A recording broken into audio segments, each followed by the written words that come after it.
Private अस्पताल में मरीज बहुत भरे हुए हैं। कल एक मरीज से मुलाकात हुई, वो बोलने लगा कि अगर मेडिकल कॉलेज में इलाज मिलने लगे या जिला अस्पताल में सही इलाज मिलने लगे तो हम लोग। मेरे पत्रकार साथियों, हम और आप जब बीमार होंगे कभी कन्नौज में तो इसी मेडिकल कॉलेज में जाना पड़ेगा। इसकी दुर्दशा आपने देखी है और हम लोगों ने देखी है। कोई पहली बार हम लोग इस दुर्दशा पर चर्चा नहीं कर रहे हैं। हर बार जब मैं कन्नौज आया हूँगा तो मेडिकल कॉलेज के बारे में मैंने चर्चा की होगी, कभी आया हूँगा यहाँ के विकास के बारे में चर्चा की होगी। लेकिन पता नहीं भारतीय जनता पार्टी कैसे लोग बहरे हैं, बिल्कुल सरकार के बहरे हैं, इन्हें सुनाई नहीं देता कुछ।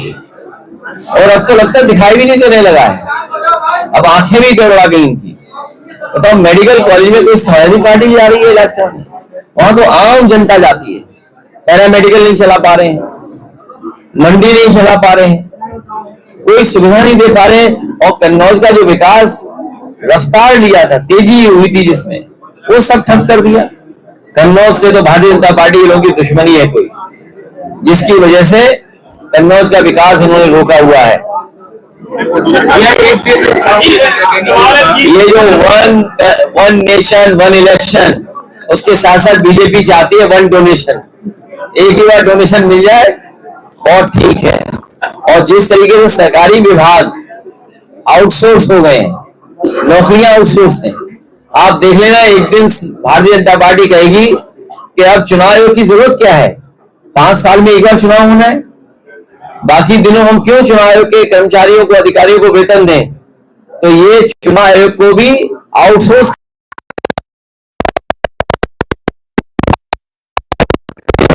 आउटसोर्स है। इलेक्शन कमीशन के तमाम अधिकारी आउटसोर्स होते हैं। वन नेशन वन इलेक्शन बहुत बड़ी साजिश है लोकतंत्र को खत्म करने की और चुनाव आयोग को खत्म करने की। और भारतीय जनता पार्टी चाहती है कि चुनाव आयोग में भी उनके ही लोग बैठ जाएं।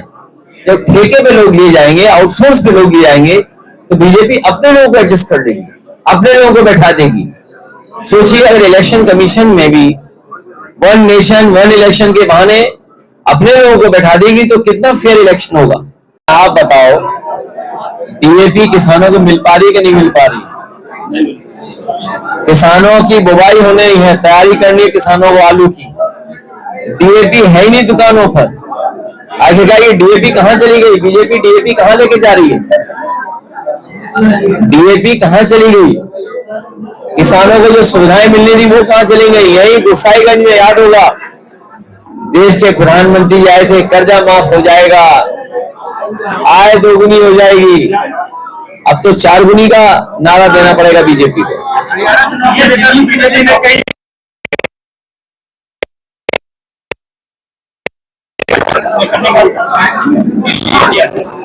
देखिए, मैंने तो कई, जैसे थाने चल रहे हैं ना, यहाँ भी आप जानते हो कि पटियाला थाने कैसे चल रहे हैं, वैसे सीबीआई चल रही है।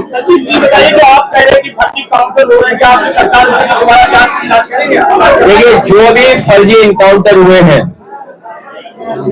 और फर्जी इनकाउंटर का एक तरीका है, उसमें तमाम नियम हैं। जो भी फर्जी काउंटर हुए हैं उनकी जांच जरूर होनी चाहिए और जरूर होगी। हमारे कभी किसी साधु संत ऋषि मुनि आचार्य किसी के बारे में हम समाजवादियों ने कभी टिप्पणी नहीं की होगी। हाँ, हम लोगों ने टिप्पणी जो की है वो मठाधीश मुखर्जी जी पे टिप्पणी की, अगर की होगी तो, वरना हम लोग कभी किसी पे टिप्पणी नहीं करते। हम सबको पूज्य मानते हैं, हम उनका सम्मान करते हैं। लेकिन अगर मठाधीश में ही अगर किसी को शिकायत है तो बताओ, हमारे मुख्यमंत्री जी तो मठाधीश मुख्यमंत्री हैं, तो इसमें क्या खराब बात है? इसमें भी शिकायत है क्या? 17 से पहले की जो गरीबों का भोजन था वो आपके गुंडे ले जाते थे। भाजपा का कहना है,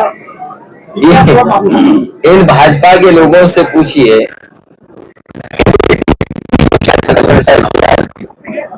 आप पता करिए, डिप्टी सीएम भ्रष्टाचार का करते हैं शिकायत, इनके विधायक न्याय मांगने के लिए धरने बैठते हैं, इनके विधायक भ्रष्टाचार के खिलाफ धरने पे बैठते हैं।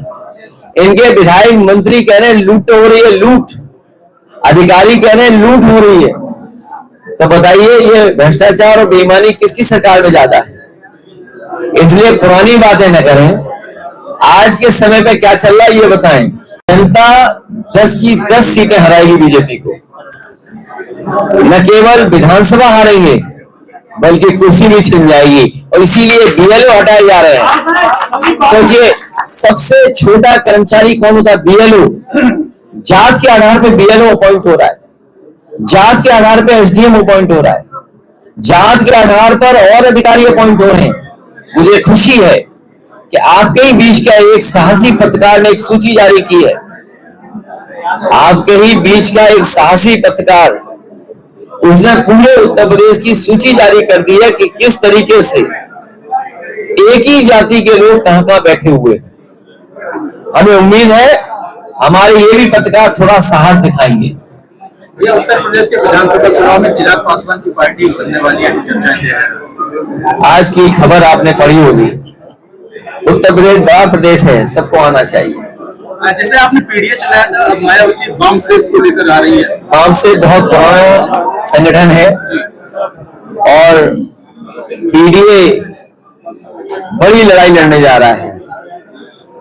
पीडीए सबको लेकर के साथ चलने वाला गठबंधन है। पीडीए की छतरी के अंदर हम सब आप लोग हैं, इसलिए पीडीए ही एनडीए को हराएगा। और सुनिए, चुनाव में हमारे प्रधान होंगे एक आध, ये भी जानते हैं, और लोग होंगे। जब चुनाव था तो रिफाइंड तेल मिल रहा था, अब बताओ राशन में क्या मिल रहा है? अच्छा, ये प्रधान लोग जानते होंगे तहसीलों पे क्या हाल है, ये हमारे वकील है, अधिवक्ता है, और लोग भी जानकार हैं। पिछड़े और दलित भाई बहनों को, उनके परिवार के लोगों को जो जमीन मिल जाती थी, पट्टे हो जाते थे, बताओ वो पट्टे के मालिक नहीं बन सकते? उनकी फाइलें कौन चुरा रहा है? आप पता कर लो, हर जगह फाइल चोरी हो जा रही है उनकी। बताओ पट्टे के मालिक हो जाना चाहिए कि नहीं होना चाहिए? पिछड़े और दलित परिवारों के, पिछड़े को जो पट्टे मिले थे, दलित भाइयों को जो पट्टे मिले थे, उसके तो हकदार होने चाहिए थे। अगर वो हक मांगने जाए, अपने पट्टों का अधिकार मांग ले, तो बताओ वो फाइल गायब हो गई, कागज गायब है।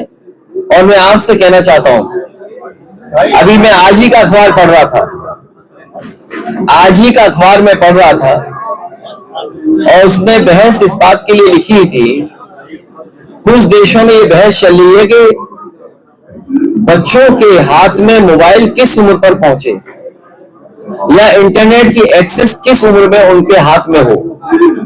जो डेवलप्ड कंट्रीज भी हैं, उसमें भी कई कोनों से ये बहस छिड़ रही है कि इंटरनेट की एक्सेस जल्दी नहीं मिलनी चाहिए बच्चों को, और क्योंकि उससे बहुत सारा दुष्प्रचार भी हो रहा है, कुछ घटनाएं भी हो रही हैं, इसलिए हमें आपको सबको सावधान रहना पड़ेगा।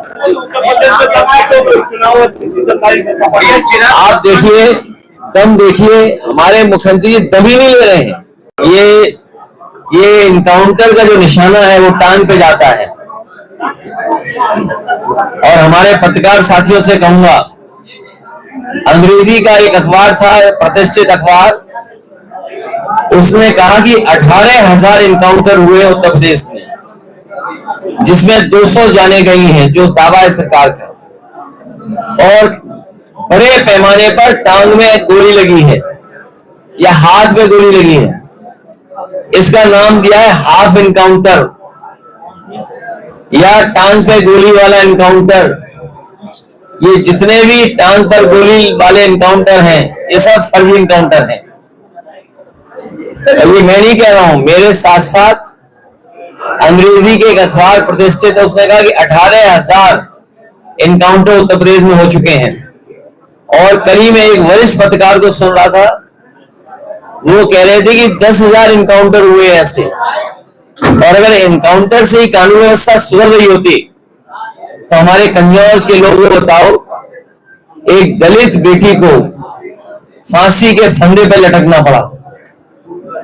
आप सब जानते हैं, एक दलित बेटी, उसको न्याय नहीं मिला, उसकी कहीं सुनवाई नहीं हुई, उसे मजबूरी में फांसी पे लटकना पड़ा। लेकिन ये बात भी है कि फांसी पे लटकी है कि लटकाई गई है, अभी भी उसका खुलासा नहीं हुआ है। फरक्काबाद में भी हमारे साथी जानते होंगे, 2 बेटियां लटका दी गई कि आत्महत्या हुई है। और हर दिन उत्तर प्रदेश में बड़े पैमाने पर बेटियों के साथ इस तरह का व्यवहार हो रहा है, जहां उनके साथ घटनाएं घट रही हैं।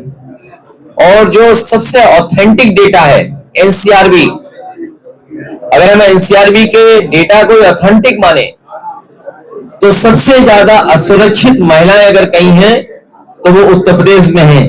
तो क्या इनकाउंटर से कानून व्यवस्था बेहतर हो गई है? क्या इनकाउंटर से हमारी माताएं बहनें सुरक्षित हो गई हैं?